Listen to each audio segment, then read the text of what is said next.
ሰበር ዜና በመንግስት ጎን የተሰለፉ ኃይሎች እየተበተኑና ወደ እርስ በርስ ግጭት መግባታቸው ታወቀ። ትልልቅ ጄኔራሎችም የራሳቸውን ጦር ይዘው ከኢትዮጵያ መንግስት ጠላት የሚላቸው መቀላቀላቸው ትልቅ ስጋት ፈጥሯል።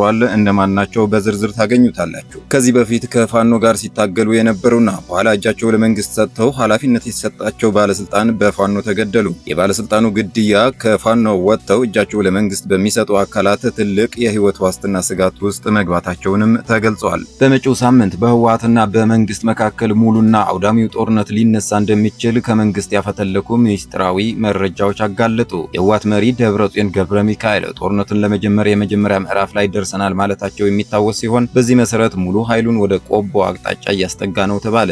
አንድ የመንግስት ድሮን መከስከሱ ተገለጸ። ይህ ድሮን ቅኝት ሲያደርግ እንደነበረም ተገልጿል። ኢትዮጵያና ሱዳን የነበራቸው ጸብ በይፋ አውጀዋል። በዚህም እርስ በርስ የኢኮኖሚ እርምጃ መወሳሰድ ጀምረዋል። በትግራይና ኤርትራ የነበረው ወታደራዊ ጽምዶ ወደ ኢኮኖሚያዊ ጽምዶ ማደጉ ተገለጸ። ህወሓት ከመንግስት ጋር አጣኋቸው ያላቸው የኢኮኖሚ ፍላጎቶችም ከኤርትራ ማግኘት መጀመሩ ተገልጿል። በህወሓትና በመንግስት አንድ ሳምንት በማይሞላ ጊዜ ውስጥ ጦርነት እንደሚጀምር የሚገልጽ መረጃ ወጣ። ሁለቱም ወገኖች ጦራቸውን እያቀራረቡና ለጦርነት እየተዘጋጁ እንደሆነም ተገልጿል። ክቡራትና ክቡራን የየኒን ቤተሰቦች በቆይታችን እነዚህንና ሌሎች መረጃዎች በዝርዝር ይዘናል። እስከ መጨረሻው ከቆያችሁ ወሳኝና ሰበር መረጃዎች ታገኛላችሁ። ለቤቱ አዲስ ከሆናችሁ ቻናላችንን ላይክ፣ ሼር እና ሳብስክራይብ በማድረግ የደወል ምልክቷን በማብራት የቤቱ አባል መሆን እንዳትረሱ። አሁን ወደ ዝርዝር ዘገባዎች እናልፋለን። አብራችሁን ቆዩ።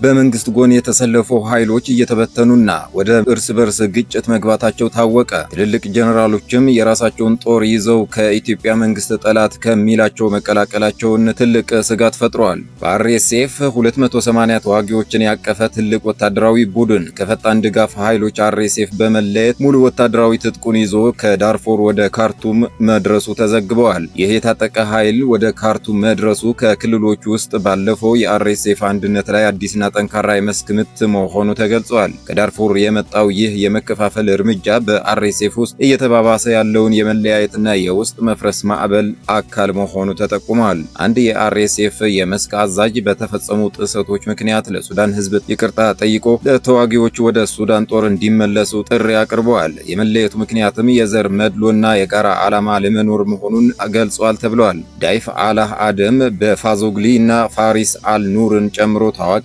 አመራሮች መለየታቸው በአርኤስኤፍ ውስጥ ያለውን የውስጥ መፍረስ በተለያዩ የጦር ግንባሮች እያሰፋ መሆኑ ተገልጿል። አልሃዌራ፣ አልጉባና ኪካል የተባሉ የመስክ አዛዦችን ጨምሮ በርካታ አመራሮች ወደ ሱዳን ጦር መቀላቀላቸው በአርኤስኤፍ ውስጥ መዋቅራዊ መሰንጠቅና የአመራር ኃይል ፈጣን መሸጋገር እየተከሰተ መሆኑን እንደሚያሳይ ተገልጿል ሲል ሱዳን ትሪቡን ዘግቧል።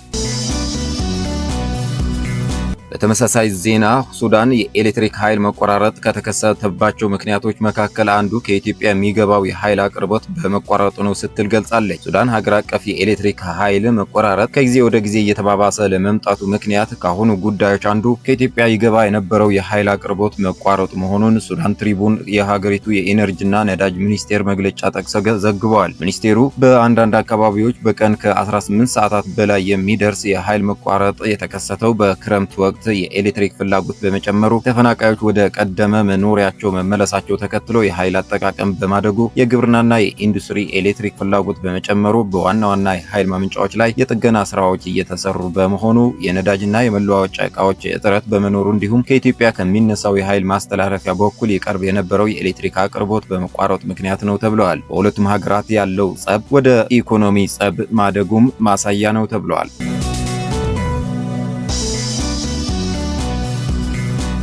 ህወሓት ከኢትዮጵያ አጣሁት ያለውን መሰረታዊ ፍላጎቶች ከኤርትራ እያስገባሁ ነው ማለቱ ተዘግቧል። ሆኖም በትግራይ ክልል በኤርትራ በኩል አስገብተነዋል የተባለው ነዳጅ ለህዝብና ለአስተዳደራዊ አገልግሎት ሳይሆን ለወታደራዊ ዓላማ ብቻ እንዲውል ስምሪት መሰጠቱም ተሰምቷል። ይህ ውሳኔ ህወሓት ለአዲስ ጦርነት እየተዘጋጀ መሆኑን የሚያሳይ እንደሆነ የትግራይ መረጃዎች ጠቁመዋል። የነዳጁ በኤርትራ በኩል መግባት ደግሞ በሁለቱም ወገኖች መካከል በግልጽ አዲስና የፖለቲካና የጥቅም ጥምረት ወይም ታክቲካል አሊያንስ መፈጠሩን መረጃው አመልክተዋል። ይህም ቀጠናውን ወደ አዲስ የደም መፋሰስና የህዝብ መከራ የሚያስገባ አደገኛ ሁኔታ እንደሆነ ተንታኞች ምልከታቸውን አስቀምጠዋል።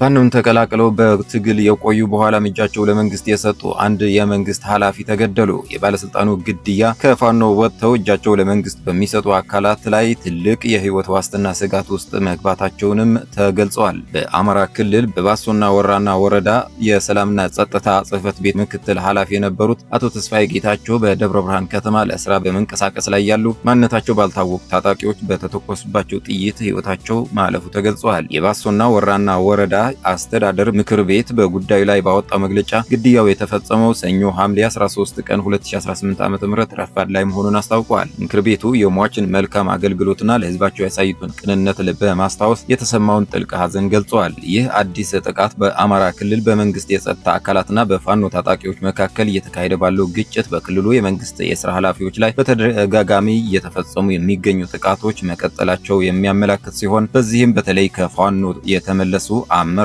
የህይወት ደህንነት ስጋት ውስጥ የከተታቸው መሆኑ ተገልጿል።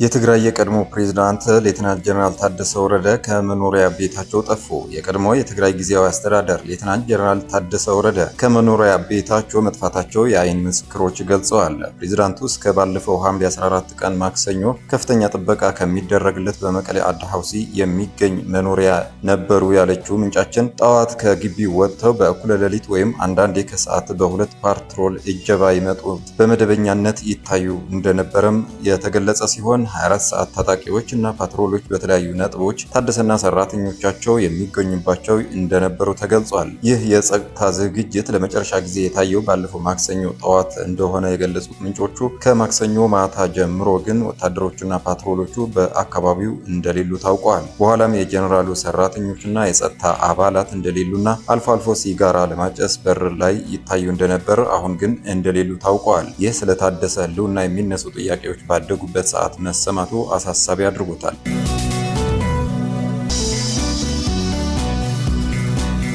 በአማራ ክልል ቅኝት ሲያደርግ የነበረ የመንግስት ቱርክ ሰራሽ ድሮን ሙሉ ለሙሉ መከስከሱ ተገለጸ።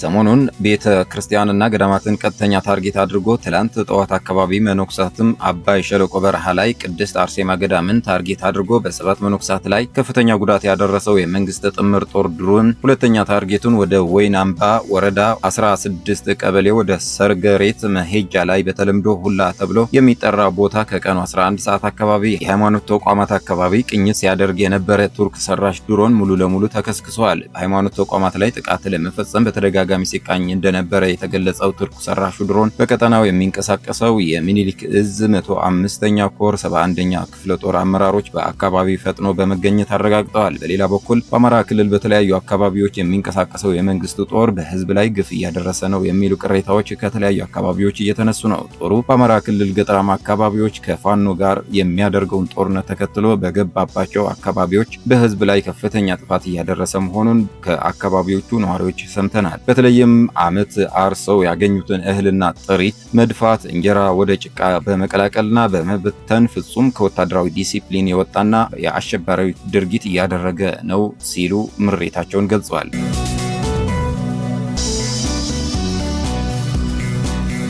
በመጪው ሳምንት በህወሓትና በመንግስት መካከል ሙሉና አውዳሚው ጦርነት ሊነሳ እንደሚችል ከመንግስት ያፈተለኩ ሚስጥራዊ መረጃዎች አጋለጡ። የህወሓት መሪ ደብረጽዮን ገብረ ሚካኤል ጦርነቱን ለመጀመር የመጀመሪያ ምዕራፍ ላይ ደርሰናል ማለታቸው የሚታወስ ሲሆን በዚህ መሰረት ሙሉ ኃይሉን ወደ ቆቦ አቅጣጫ እያስጠጋ ነው ተባለ። በዚህ መሰረትም መከላከያ ይህንን ለመቀልበስ እቅዶችን ማውጣቱ ከደህንነት መስሪያ ቤቱ የወጡ መረጃዎች ያሳያሉ።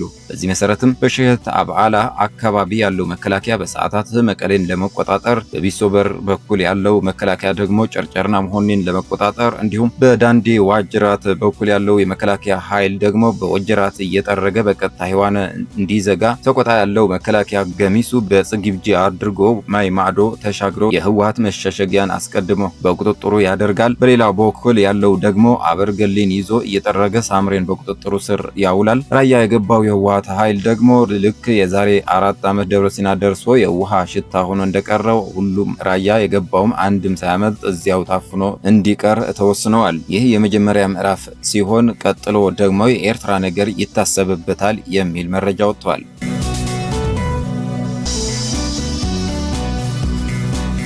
የተከበራችሁ የኔን ወዳጆች ዜናዎቻችን እነዚህ መስሎ ነበረ። ሌሎች ትኩስና ወቅታዊ ዝርዝር የትንታኔ ዜናዎች ቶሎ እንዲደርሷችሁ ቻናላችንን ላይክ፣ ሼር እና ሳብስክራይብ በማድረግ እንዲሁም የደወል ምልክቷን በማብራት አብራችሁን ሆኖ መልካም ጊዜ